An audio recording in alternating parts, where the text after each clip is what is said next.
Normally it goes live right away. There we go. Welcome to Flame On. I'm Brian. Down here is Pat.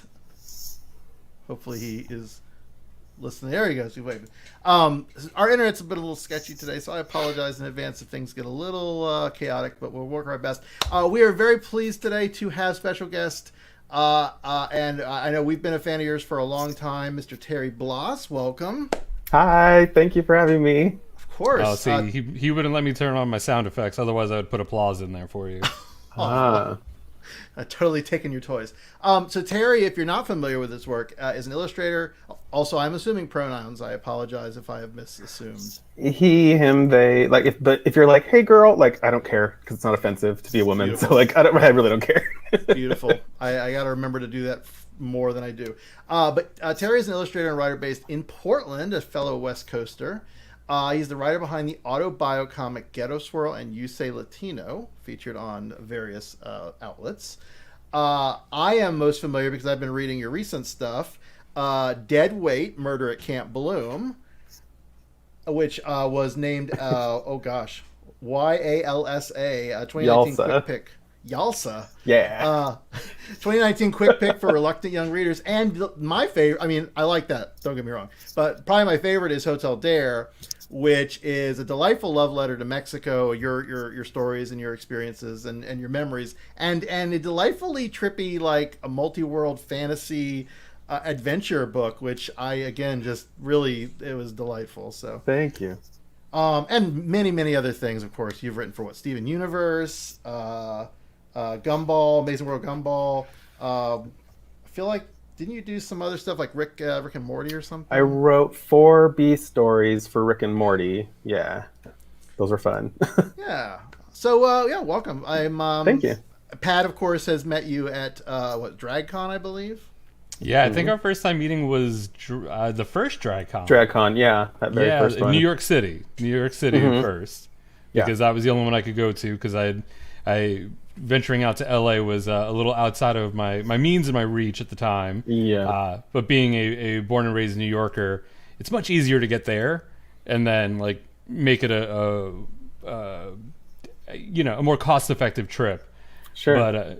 But yeah, I picked up a copy of Mama Tits Saves the World. And That's right. Which actually, there's a whole long story with my move up here, and I lost a bunch of stuff. But my Mama Tits made it. Oh, nice. See, good. That was meant to be. Exactly. But that's actually one of the fun stories, and I think I told it on a recent episode of Flame On that we recorded when we were talking about this interview. And I had said that, I was talking about the fact that when I first met you, I was so excited to be like, oh yeah, we do this podcast called Flame On, and you flat out floored me when you were like, oh, I listen to that when I draw. Mm-hmm. Yep. And I was like, oh my God, you know of us? Well, I think the whole reason that there's so many comic artists and writers in Portland is because it's very conducive to sitting inside and drawing and writing all day when rains 9 months of the year here. So you exhaust all the podcasts you can, you find all the good ones, and then you just go through all of them. Yeah. Oh, you lumped us in with the good ones. I know. That's such I a compliment. appreciate that a lot. Well, and you're a podcaster yourself, so I dug back again. I was just rating your website and your Twitter, and the Nerd Podcast with a G. I haven't even thought about that podcast in years. So it's still up on my website. I did over 100 episodes. I know, it's impressive. But it was basically let's talk about pop culture this week. Anything gay, anything nerdy, anything, pop, anything. So it runs the gamut of topics. It's very, very bizarre. Well, it sounds a lot like Flame On, so it's bizarre in pop culture, right? Yeah. But yeah, no. I would also go ahead. I would also like to shout out an appearance that Terry made outside of the main portion of his comic work and what people might know him for. But one of my favorite things to see him on recently was Casa Coco, probably about 3 months ago or so. Yep. I mean, in 2020, time is all relative, and honestly, it's been like 6 years since we started, all of this craziness. But I was so excited when I got when Coco put out the Casa Coco, with guests. I don't even know if you were you one of the main ones listed? No, right? So I think I was watching it for something else because it was the very first. And you were on it. Yeah, it was the very first Casa Coco, and so she didn't release like that. Now when she does them, she says like who the guests are going to be and whatnot. But I was the very first guest on Casa Coco, and so it was more of like a surprise because she wanted to show. Not that it was like a huge surprise, but she wanted to show sort of like what the show would be like. And so she did a monologue and then she introduced a guest. And like if you had told 16-year-old me watching Tu Wong Fu that one day I would be friends with Coco, I would have been like, you're crazy. You don't know what you're talking about. And so it was fun because then we were able to sort of talk about like how I first discovered her. And then I drew a picture of her that, I don't know, she then hired me to do artwork, and so it was a fun kind of little thing to do. I'm very excited that I was on Casa Coco. That was definitely that was a blast, and I think I cast it from my laptop to my big screen television in my living room and watched it that way. Oh my god! So my face was like pretty much huge on the TV. And it was great because I'm sitting there and I'm watching and I'm like, holy shit, I know Terry Blas. I know Coco. Like people I know are on my television in my living room. And I snapped a picture of it and even put it on the Flame On page. That's and, awesome. Tagged your artist page to be, yours and Coco's to be like, go look at this person. Go check out his stuff. Because, part of the reason why I'm here is one, to gush and tell these stories. About connections to you because that's about all I bring to the table most times, but also as the Hispanic representation for Flame On, I felt it was my duty to be a part of this conversation. I know I look white as hell, but I am also half Puerto Rican. So well, you know what though, here's the thing. So I'm also very white. I'm a white Latino, but my mom is straight up Aztec Indian from Mexico. My dad is like from Idaho. But like people who so when people refer to me as like a fake white Mexican, I'm like, have you never seen a telenovela? There are white Mexicans. like For Latino's real. not a race. Like that's like what I made a whole comic about, is Latino's not a race. It's an ethnicity. So there are black, white, native, indigenous, mixed, it runs the whole gamut. So and honestly, I think that was my first exposure to you, was reading that comic strip, because it gained traction in different outlets. Oh my god. And being so much of a white Hispanic, I was immediately drawn to that and was like, wow, like it hit so many different points where I was like, this is intense, and this is, also relatable as, obviously not my drawing or not my comic per se, but like this is my story. This is, this shines a light so much on a part of me. Yeah. That was a huge sort of lesson for me because, I would sit and write a 160-page graphic novel that I'm very proud of, like Deadweight, but then doing a 6-page auto bio thing that's about me, that's also somewhat educational, is what gained all this traction. And also because I did have a friend who had 1 million Tumblr followers reblog it, and then I woke up to this pandemonium. But I think that it was also right before the 2016 election, and there was a lot of talk about the Hispanic vote, the Latino vote. What does that mean? Are they the same thing? And people, I don't know. I think we're at a really interesting time in the country where not a lot of people understand that in the next 10 to 15 years, an entire quarter of this country will be Latino. So if it sparked a conversation about what that means and what that means for the country, then I think hopefully that's good, that people can start to kind of learn about these issues, especially in regards to representation in comics. Every comic I make that's narrative, hopefully, unless it's for a property like Steven Universe or something, has Mexicans or Latinos in it. And that's because we're the largest ethnic minority group in the country, with the least amount of representation across the board for movies, films, TV, books, comics. And so if comic companies and movie companies, want to say that they are diverse, that they're inclusive, then is 15 to 20% of their material, does it have Latino representation in it? Are there Latino, centered themes in it? And if not, then you're not accurately portraying the country that we live in. So, and what's furthermore, before COVID, when movie theaters were a thing, every weekend, Latinos accounted for 25% of all movie ticket sales every weekend, an entire quarter of the market. And so we will support stories about people who don't look like us, don't sound like us, don't think like us. So if you make stuff for us, with I don't think people understand what kind of money there is in that. Not that that's the only reason it should be done, but we're not some tiny niche market that is a brown faceless mass. I don't know. Obviously, we love entertainment. it's a great point. You talked a lot about it this weekend at the Mexi American panel that you did with our friend James Figueredo. So and when we get the link to that, which we'll have to make sure it's scrubbed. But that link we'll post up on Facebook because it was a great panel. I mean, I forgot the Kevin was the panelist, the moderator.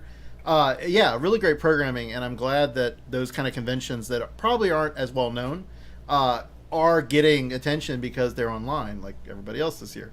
And those panels will live forever on the internet, and hopefully that'll gain a lot more viewers and attendees in the future to their shows.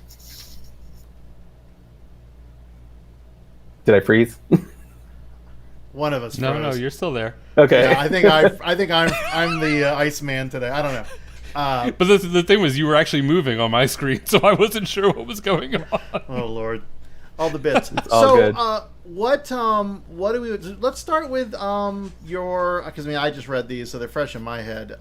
Dead Weight. I really, it's weird. There was this movie recently. Oh, there you go. Perfect. Dead Weight. Share. You touch on a part of a lot of our lives, Pat. I think you went to summer camp at some point, right? I think maybe one summer. I was raised not well off, so a lot of us were just kind of, my grandmother, my aunt, pretty much just kept all of us at the time. They ran there in summer camp. But I went to a Christian camp, one summer, or actually I think it was two. And I just watched this movie. I think it's called something like Saved, or anyway, it talks about a Christian summer camp. So it was fresh in my head to read this. And even though this is not a religious camp, it certainly has some of the trappings, of course, of any summer camp. And I like that you explored that with a murder mystery. So it does follow some of the the Scooby paradigm. I don't know, whatever archetype that comes from. It's just Scooby. I mean, right? But with really cool characters that both have good representation, not just ethnicity, but also plus size, because it is like a fat camp, right? Or I can't say that, but fat camp, right? Weight loss camp, whatever. Whatever the right term is. Sure. People who I guess are sent there because they need to whatever.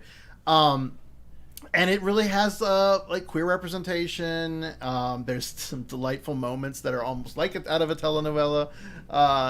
It was so much fun, and it's YA themed, right? I mean, it's basically sort of works for probably teenagers and up, I would think.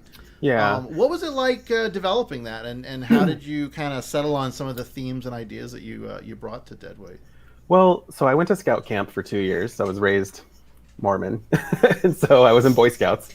And the thing that I love Saved, by the way, the thing that Christian or religious camps and weight loss camps, I think, have in common is that some kids super want to be there, and some kids feel like, I'm in prison, get me out of here. I don't want to be here.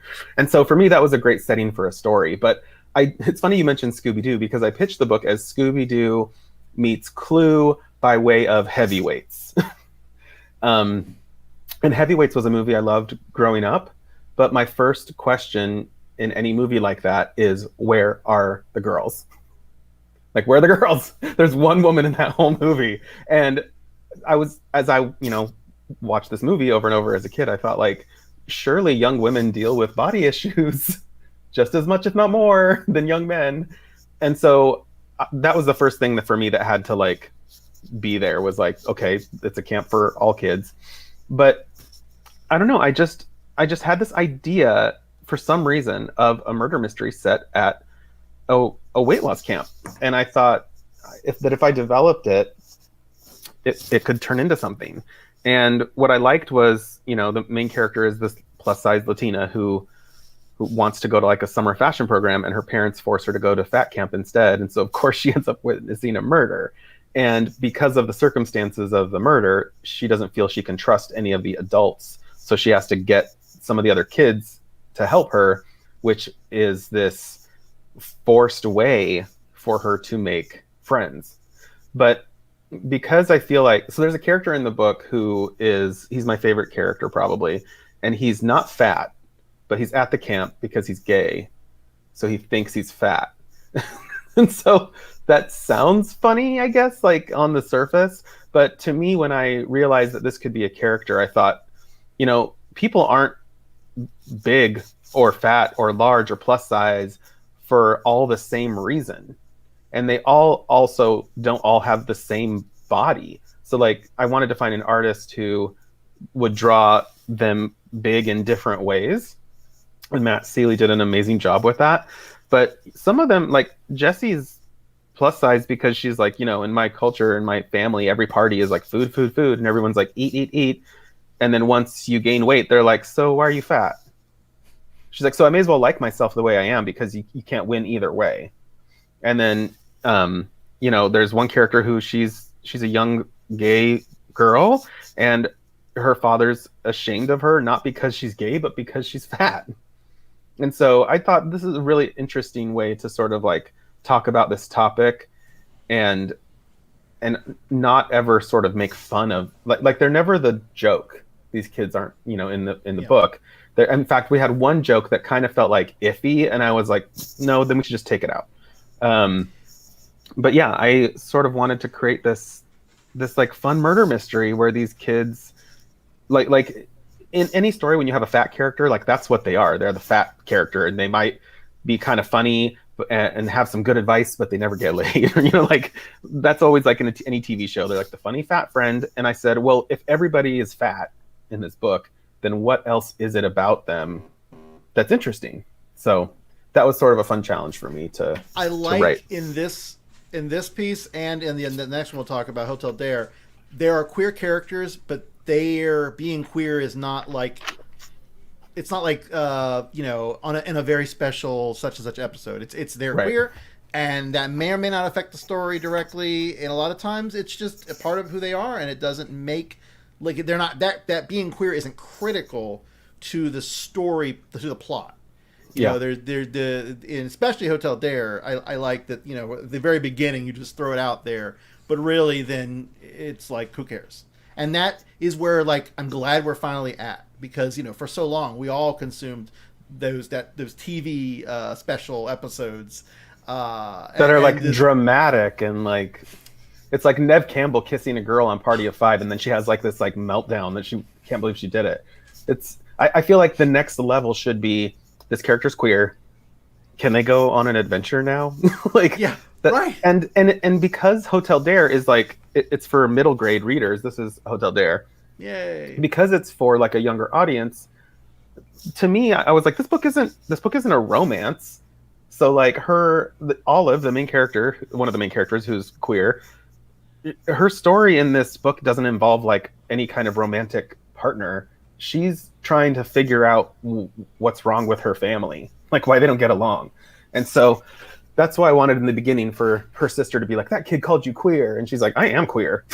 And like, she doesn't care. Like, yeah, she's like, whatever. And then after that, it's not really an issue. And that's not to say that like, if I did more books or whatever down along the way, that like, she wouldn't ever have a love interest if she were to age, but it's not that important to the story just yet. So I would rather she like, because the fastest growing demographic in the country is the college educated Latina, I would rather Latinas who are constantly portrayed as maids or sex objects see that they can be brave or cool or smart or fun or flawed, as opposed to these two things that they're very often portrayed as. So that was my goal with like Olive and her grandma, Mama Lupe, and some other characters, but I don't want to spoil if anyone ends up reading it.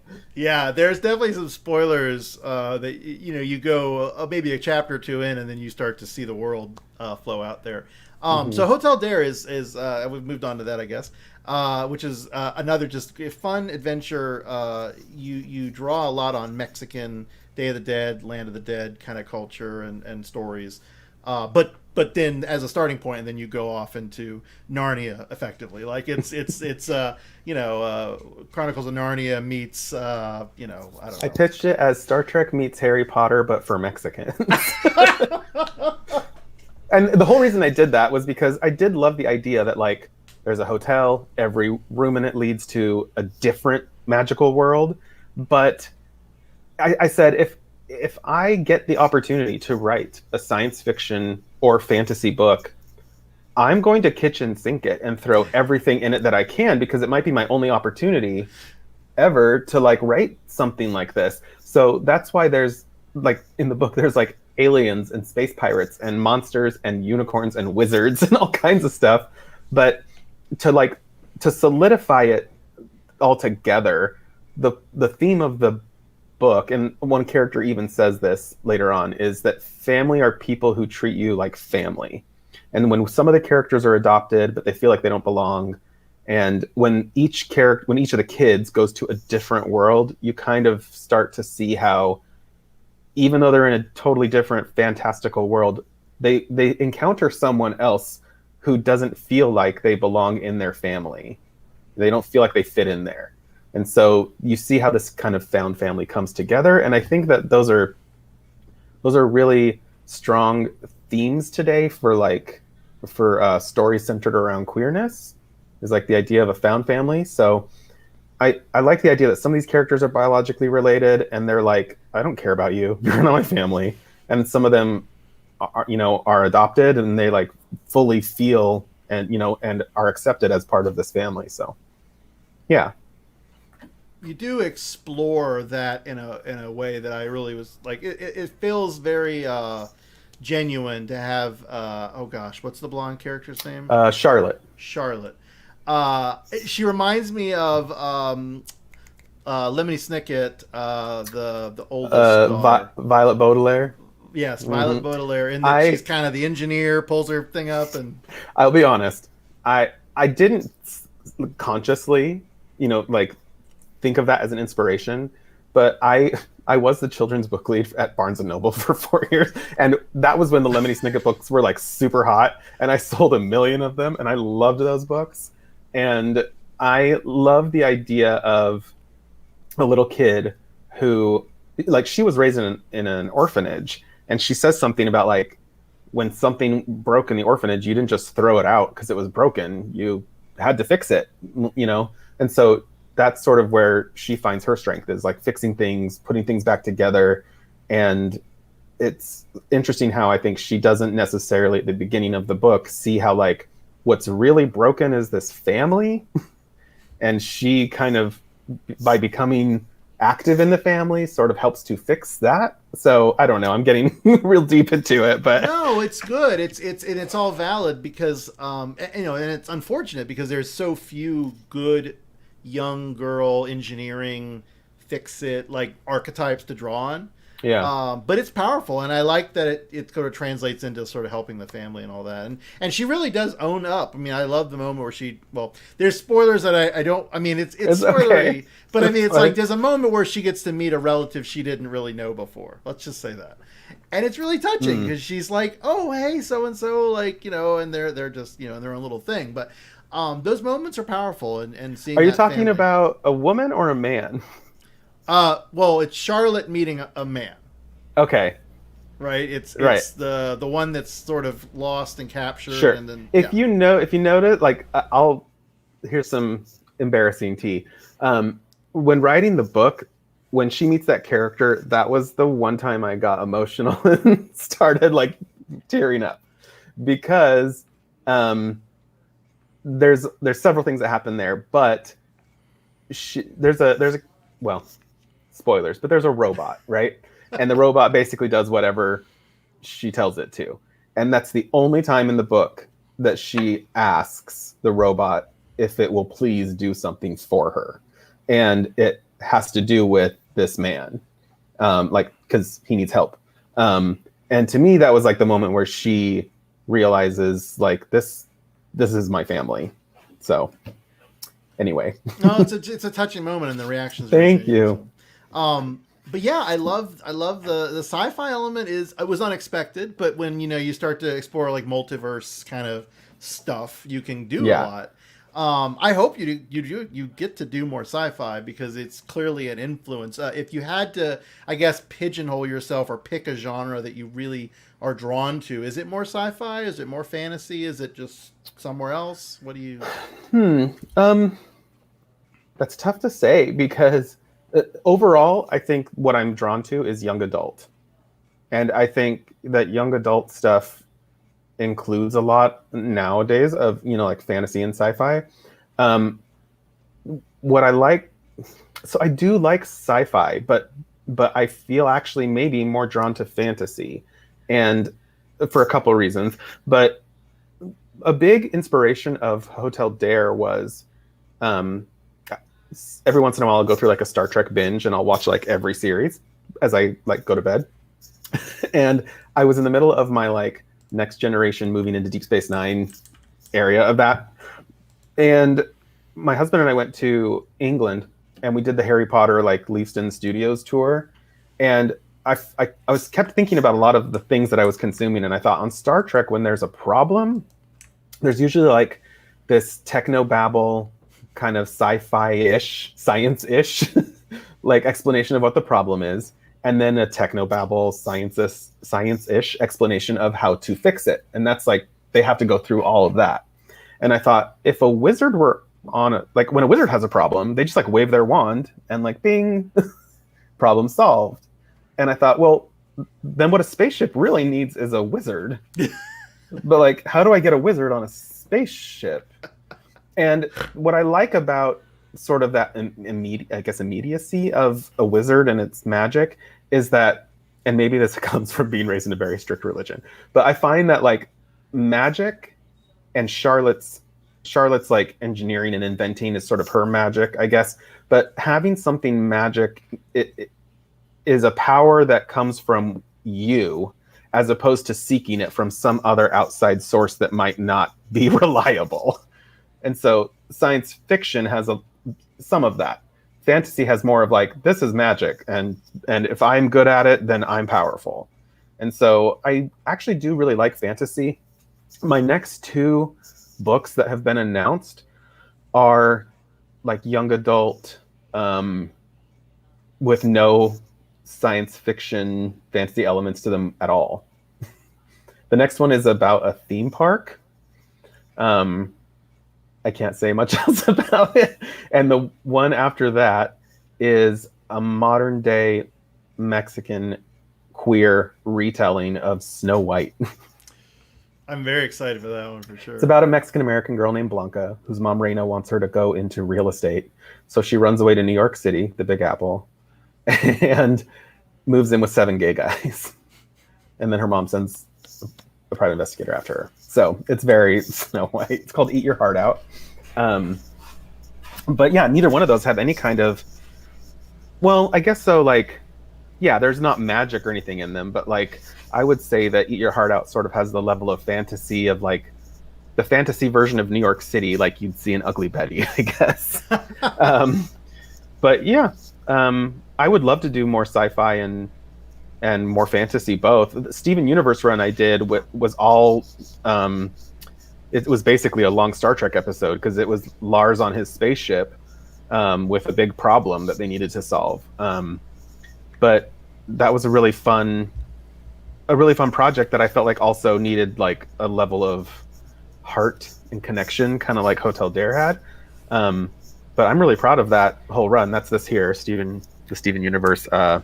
It's called Our Fearful Trip, because he's the captain, and after that poem, the "Oh Captain, My Captain." But But yeah, I don't know. I would love to do more science fiction and fantasy, but I would love to do like 3 more volumes of Hotel Dare, but that's not up to me. So, in terms of these projects, you're pitching. Are you pitching through your representation, or are you pitching directly to studio editors, or how are you approaching this? I've been working with an agent for a little while now, and Deadweight and Hotel Dare, I pitched to Oni Press and to Boom, and they picked them up. Boom then hired me to do the Steven Universe run, and at around that time, I started working with my agent, Kate, and she began pitching some of my other projects around that I had wanted to do. And so the one about the theme park, Lifetime Passes, that one she pitched around, and it got picked up by Abrams in New York for their new imprint being run by Mariko Tamaki. And so she's the head editor there at their new imprint called Shirley Books, and they're all queer-themed, queer-centric stories and books. So it's inspired by like my 4 years that I lived in Southern California and theme parks and some of that stuff. But yeah, so now when I have a couple of projects that I want to pitch, and I'm doing those through my agent. Do you find that process like takes a little bit of a burden off of you, and you can just sort of focus on? Oh yeah, I love her because so for instance, I'm doing a project right now, and I got sent a bunch of paperwork that was like, can you sign this and can you do this and can you, like, it's all standard stuff, but one of them said like, you need Adobe Acrobat Reader, and I didn't even know if I had that. And so I emailed Kate, my agent, and I was like, what do I do? And she's like, nothing, because I'm doing it all, don't worry about it. And I was like, oh my, I know, I was like, all right. Love it. But what I love about having an agent, and maybe this isn't true of all agents, but it's definitely true of my agent, Kate, I can kind of ask her anything, and even if it's not something that she deals with, she works for an agency that says like, oh, well, we have a guy that specializes in that, let me ask him, or let me refer you to this person. But usually she does have the answer, and she usually knows, like, she always knows way better than me what we need to do, where we need to go, and like who to seek out for different projects. So I'm very lucky to have her. I love working with an agent, and she's even helped me like with another pitch that I'm working on, sort of like develop it in a way that like I didn't think an agent really would, but she's great. Oh, it's great to hear. Yeah, I've heard certainly both sides, but more positive. So that's great.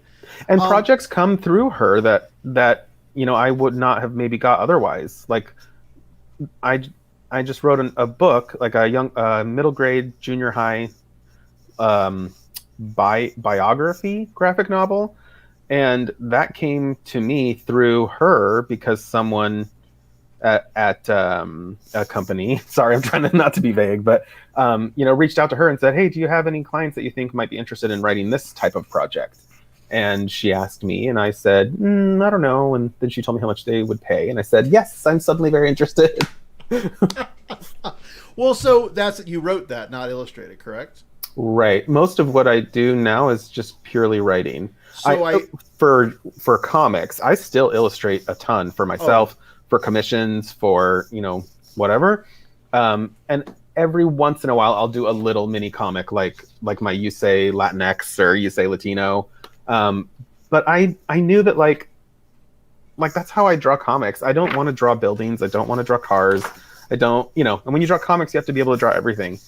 And it's not putting myself down. I talked about this in the Mex Americon panel too, but like, I just knew what my artistic limitations were. And I kept thinking like, well, what are my strong points? Like, I'm very organized. I love coming up with stories, character design. I like thinking about the arc of a story. And I was like, well, that all lends itself really well to writing. And if I write a graphic novel, I can get paid quicker than if I draw one. So that's mainly why I started doing it. I had to think like, if this is the industry I want to work in for the rest of my life, how do I make a sustainable living at it? And it wasn't going to be through drawing. I might do a cover here or there or whatever, but I think that I'm a stronger writer than I am illustrator, and I'm fine with that. Well, I do want to show at least some of your art here because I saw this. Was it today? Oh, that's today. Yeah, and it's great that Pat's on too because I don't know if he had seen this yet. I have but not, and I am quite in love with it. I knew you would be. It's like sort of the best version of that 90s inspired when Cyclops had all the patches and little things. And they, I mean, not to say that the original wasn't also fantastic, but with the more green look, it brings those two together in a really nice way. So I hope you keep doing illustration, but I totally understand. I will never not draw. I'll draw till the day I die. But yeah, I discovered X-Men when Jean Grey had that orange-blue outfit in the 90s. And so I just wanted to draw an outfit for her that sort of incorporated that with the Phoenix outfit, with her Marvel Girl outfit. So I don't know. Every once in a while I just get like an idea I have to draw. And I love that you gave her some nice thick thighs there. Yeah, why not? I mean, Yeah, thick thighs. I will say that it might get me into trouble. But I think that a lot of men, maybe straight men, who grew up drawing comics draw like these idealized bodies and anatomy, and may not. And granted, what I just drew with Jean is very tight, but like, I feel like the ex-women are never. Whenever you see them like not in a costume, it's awful. Like when they're just like, people don't know how to draw. Like they all have the same hair, by the way. And I just feel like if some gay people could draw X-Men a little more, there might be a varied like look with some of the hair, with some of the clothes. Like, how many people know how to draw draped fabric as opposed to I can draw a tight superhero costume?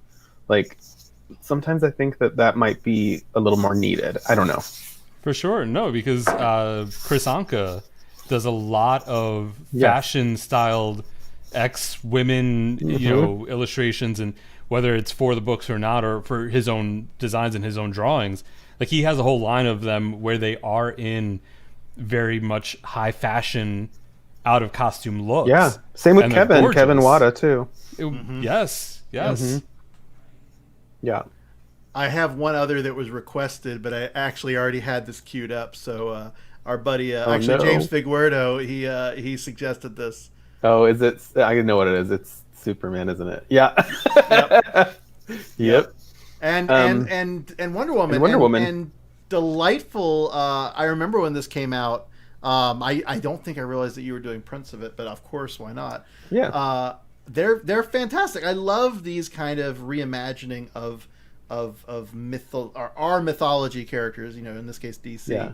In a different culture, because absolutely that's another universe you could explore. That's a great starting point to talk and tell new stories. I love this. There's something about those that like just made sense to me. Like I grew up in a household with a lot of Aztec imagery and Aztec warriors and eagles, and Wonder Woman has that bird on her chest, and I thought like that to me just kind of like meshed with the idea of like an Aztec warrior.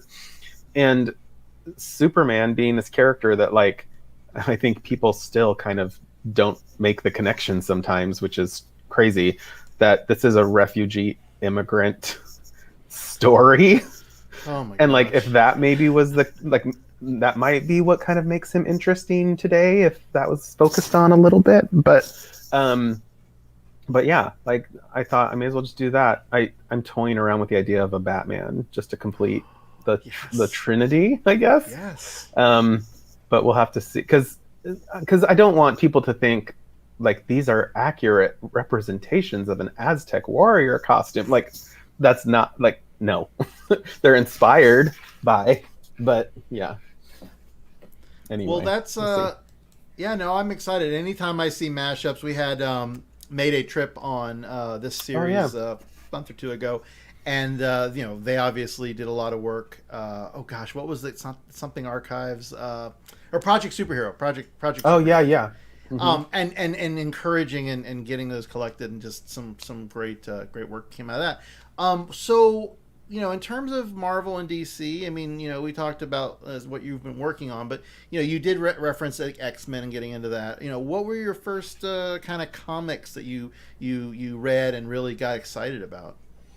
Well, as a little kid, I read a lot of like Calvin and Hobbes and Bone and Garfield, like those kind of 4-panel comics, and I loved those. Like, I read a lot of Calvin and Hobbes. But in terms of like floppy comics, I really latched onto X-Men, of course, as a teenager. And I started reading a lot of those. That turned into like, what is this comic? Which was Wildcats. I don't know if you remember that. So I started reading Wildcats. Like it was a Zealot and Voodoo and Grifter, those characters. But I also was a teenager around the time that they started releasing like Gen 13, which is a comic I loved. And then they started the Cliffhanger imprint, which had like Crimson, Battle Chasers, Danger Girl.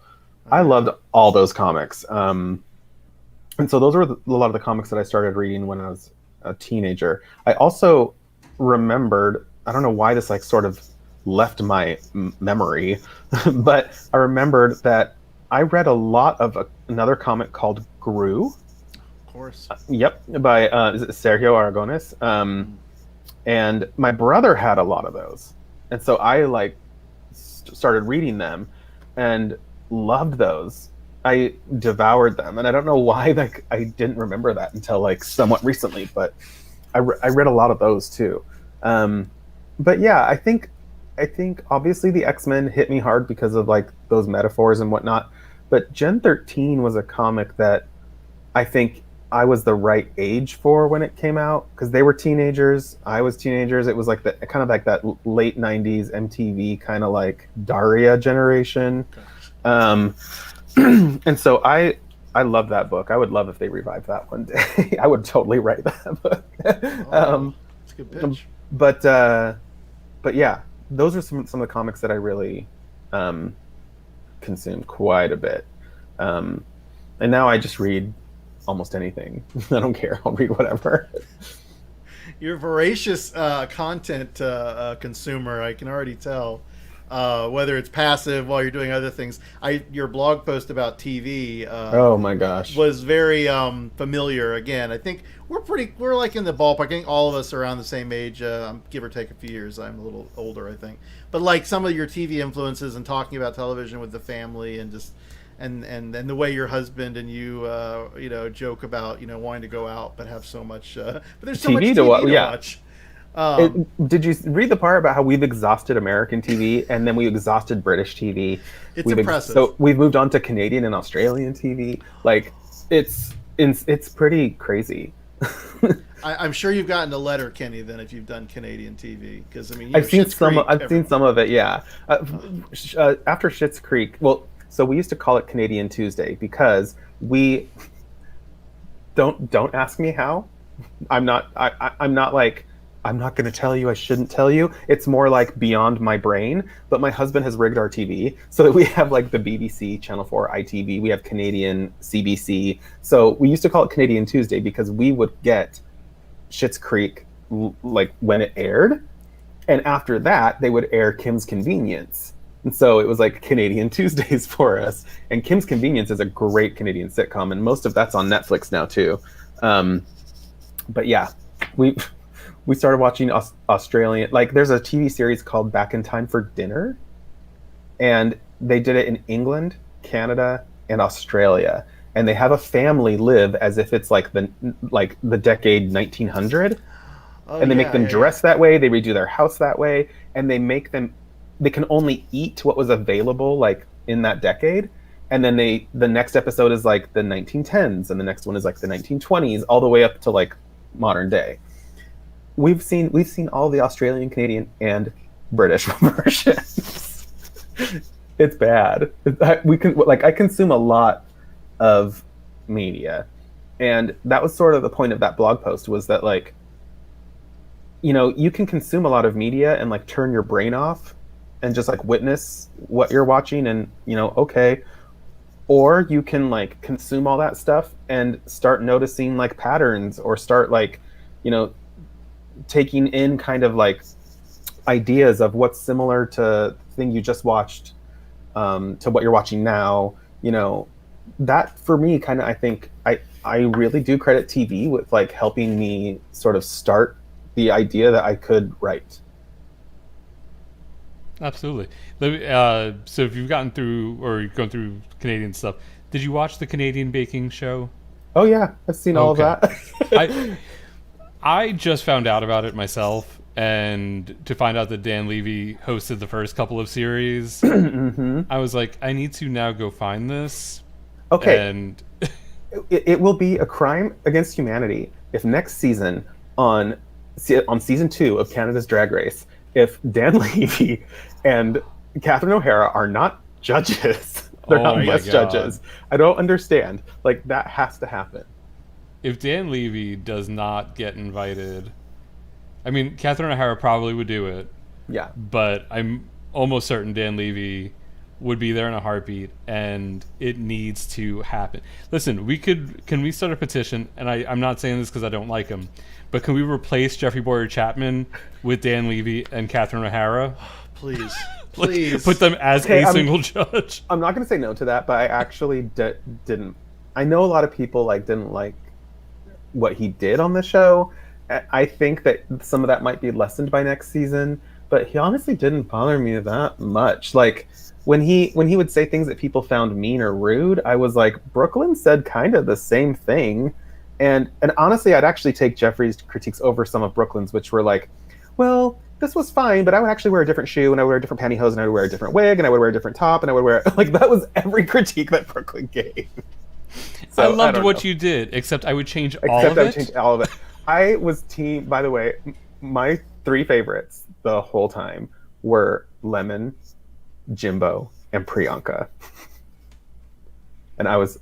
not to spoil anything, but I was so happy with the outcome.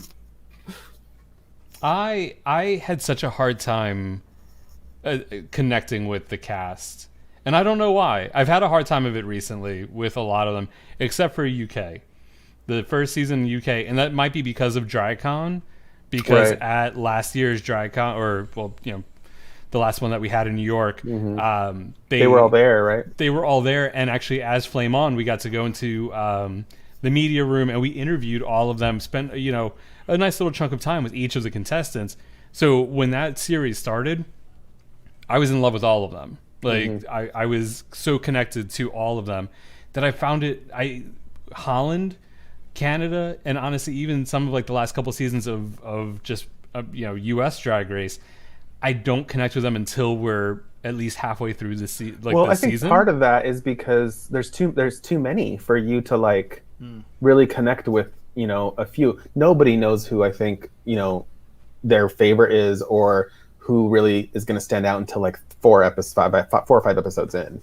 Like, unless you know them from beforehand. Sure. Like this coming season, I'm super excited to see Tina Burner, like, and what she's going to do on the season, because I got to work with Tina a few times. She's actually the reigning Miss National Comedy Queen.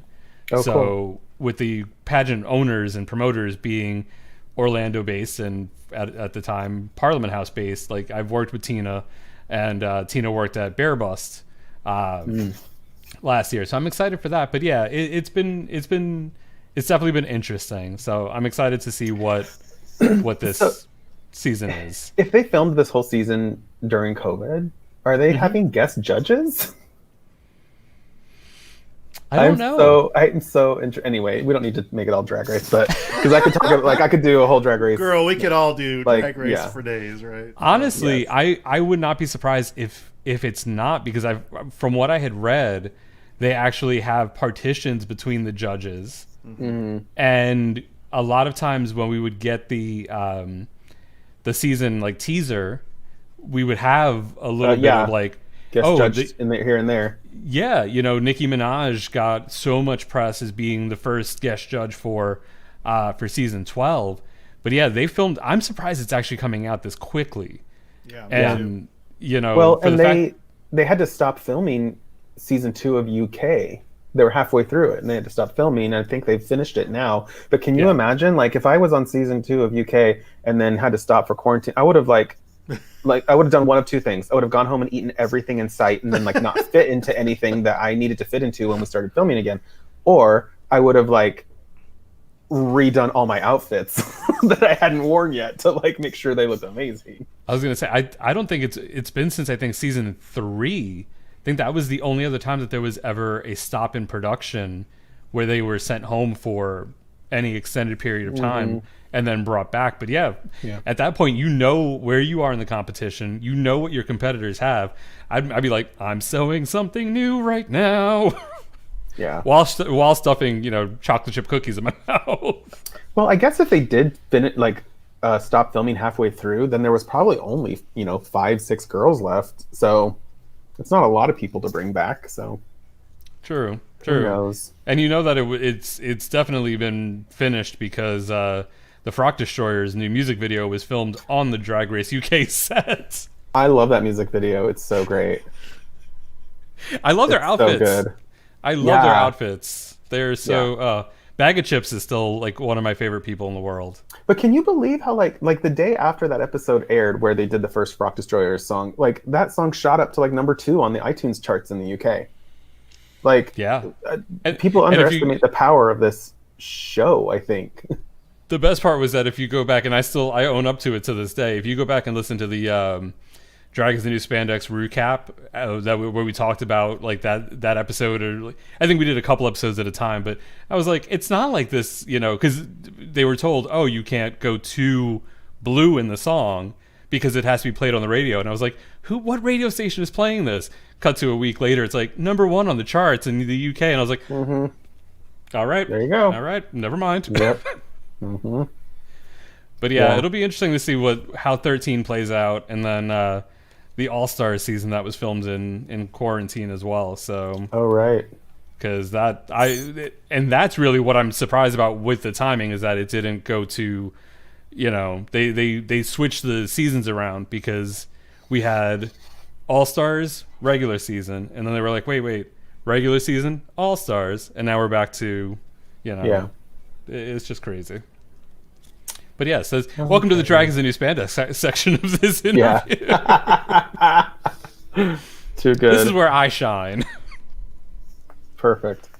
Well, look over there. I'm having all kinds of audio and video freezing and nonsense, but I definitely... Oh, everybody's frozen again.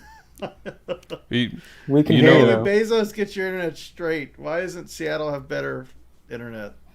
His internet is saying this to him today. Not today, Satan. Yeah. Okay. Not to do more Drag Race, but this is the one thing that I just really don't understand. Are you ready for this? On Drag Race UK, when Maisie Williams was there, why did RuPaul not say, Maisie Williams, what do we say to the god of death? And then she just says, not today, Satan. Like, why not say that? Why not do that? Like, it's too much of a good joke that, like, I can't believe they didn't do it. Because those segments are so cringe and awkward that it probably would have been too good for them to do it. I've been saying for years that my dream guest judge on Drag Race is Miss Piggy. And I just wish they would do it. Well, she could say, like, tried to bring Miss Piggy to the runway. Right. But RuPaul could say, like, and everybody loves Muppets. Miss Piggy is here. Hey, pork chop. Like, she could just do something like that. Like, it's not rocket science. Like, I don't know. My dream writing job actually is to write RuPaul's puns that she says in the episodes. And then feed them to her through her earpiece. Absolutely. Oh my god! If they brought Miss Piggy in as a special guest judge for the puppet challenge, come on, done. I just But I need to see her behind the judge. I need to see her behind the judge's desk, though. I want this to happen. I want this to happen so bad that I like photoshopped it. You can find it on my Instagram somewhere if you like scroll back a ways. But like, I want it so bad. Anyway, I love it. Mm-hmm. I think I'm back. I don't know. You're back. You're here. You're with us. Can you hear me? He can't. Oh, there he hear goes me, again. So who are your top 2 or 3 from the season 13 reveal? Who are you liking? Oh, see, I watched all of them, and I don't remember hardly any of their names. I don't know. I don't think I could tell you yet. It's one of those things where, like, after I watch the first 3 or 4 episodes, I'll be like, okay, that one, definitely. I remember there's one that I remember, but I only remember because of her face. And she's wearing like a low crop top thing with like lots of frills, and she has a blonde wig, and her like eyes and nose are kind of close together. Yes. I don't remember her goodness. name. And she was Anyway. wearing like the three quarter leggings. Yeah. I watched a video that somebody was, saying whether or not they like their looks. So that's the only reason I remember it. Okay. Yeah, I watched. There was a TikTok video that was shared. I think Jan shared it, and it was like, you had Pink Jan, Thick Jan, and like two other Jans, and it was like once all the 4 Jans lived in harmony. Oh my god. And then everything changed when the Fire Nation attacked. Well, and then it was something like, with the one true Jan ruling over all of them, and then one day she janished. She janished. That's amazing. I was like, oh Lord, because apparently Rose is getting, or a lot of people on social media were calling Rose Pink Jan, and she just got annoyed with it, and then somebody made a TikTok with that, and she shared that, and she's like, really janished. She janished. That's amazing. When we needed her most, she janished. That's incredible. Yeah, it'll be interesting. I mean, I don't do what I used to do anymore for a couple reasons. One, I don't live in Florida anymore. I'm in Chicago. 2, COVID. 3, Parliament House closed.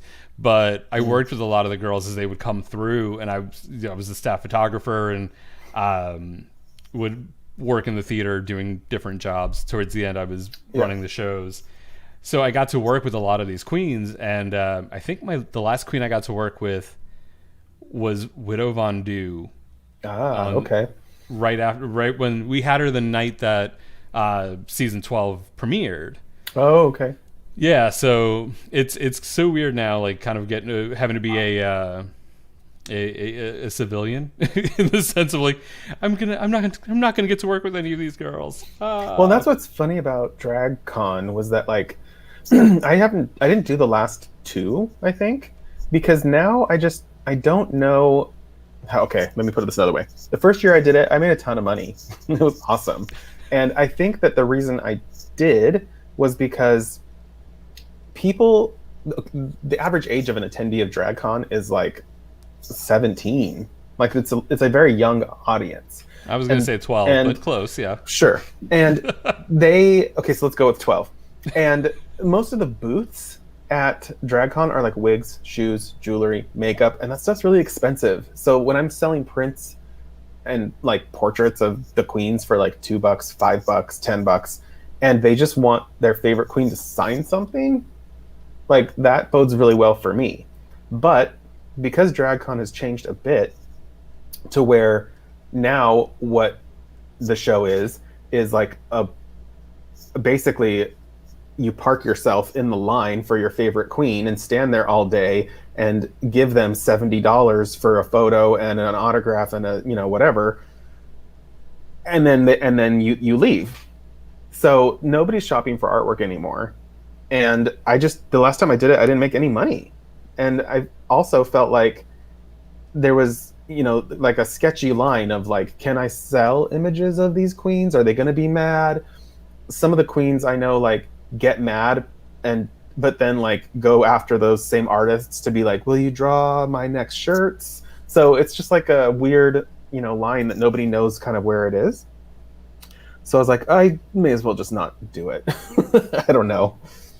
No, that's understandable. I mean, and a lot of times these queens have a $30 or $50 minimum for their booth alone, for sure. And then, 2018 New York Dry Con, I sat in line for Katya for I think 5.5 hours. Oh my god. Yeah.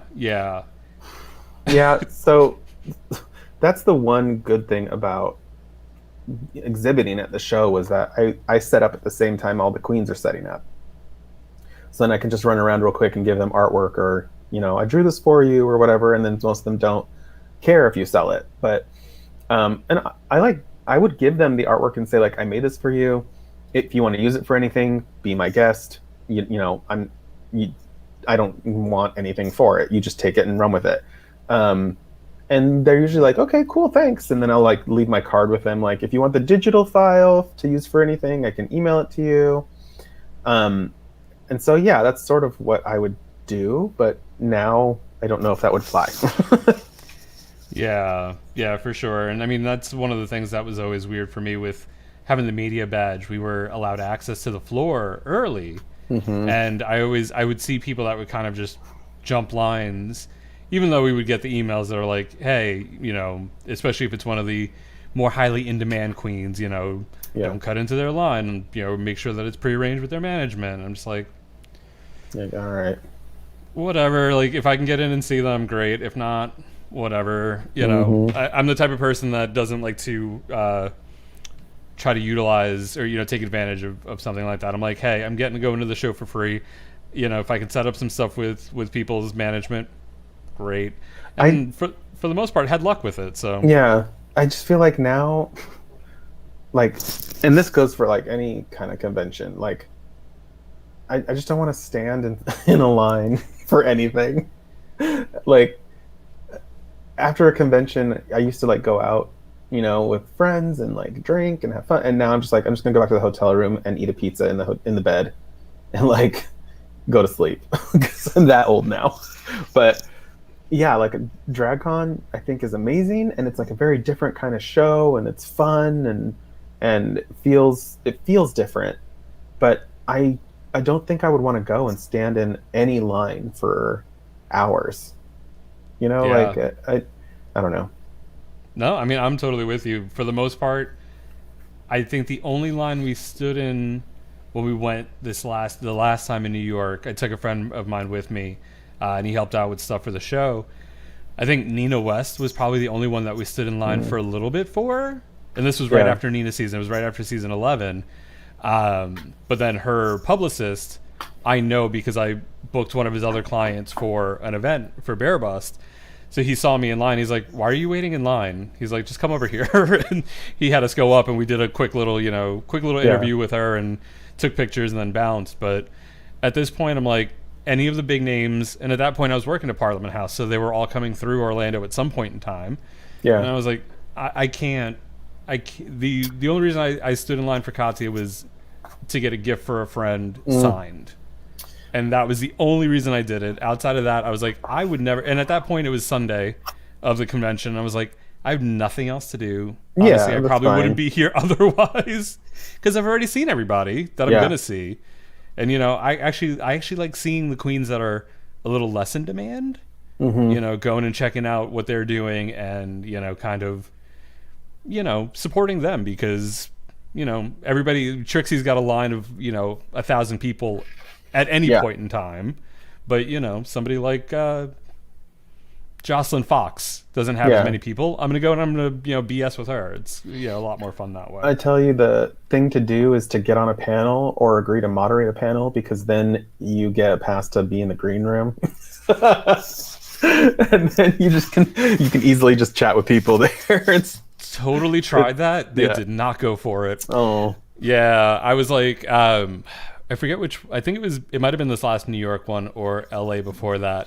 And I was like, hey, I'm with Flame On, blah, blah, blah. If you guys want to do some sort of geeky thing, like, I would love to help out or whatever. And never got anything back from that. But I know they had somebody I want to say from Geeks Out in New York do like their Dungeons and Drag Queens panel. Oh, was that Matt Baum?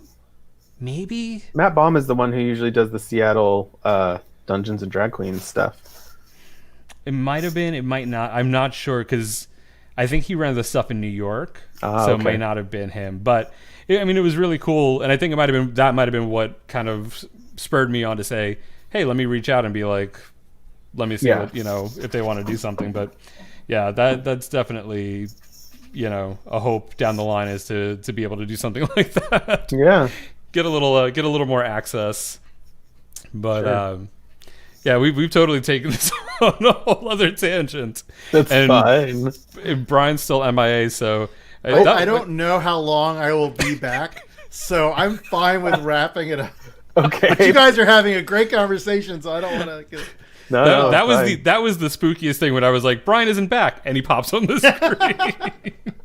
Because I was gonna say I can't end the broadcast. He would have to. I can totally end this, but no. Imagine we just both walk away like. And then you just have this up on Facebook forever. It just stop. But no, Terry, thank you so much. You know what would happen? For joining us. The best way to end this would have been to just go, Look over there. Oh yeah, and just walk away. Oh, Jada. Thank you for having me. It was great. It was a lot of fun. And of course, if you need anything more if you want to check out any of Terry's work, I'll put the website down at the bottom there, terryblas.com. Please go check it out. Buy the books off whatever platform, Amazon, I guess, but wherever you can find them. And find Terry at the next convention when we have conventions again. Mm-hmm. Hopefully. Even if it's just hanging out, we'll just go walk around with you, Terry. Yeah, That's it. Let's do it. Yeah, when I get down to Portland someday, when we can, I will call you up and we will get coffee. Sounds good. All right. Thanks everyone for watching. Bye.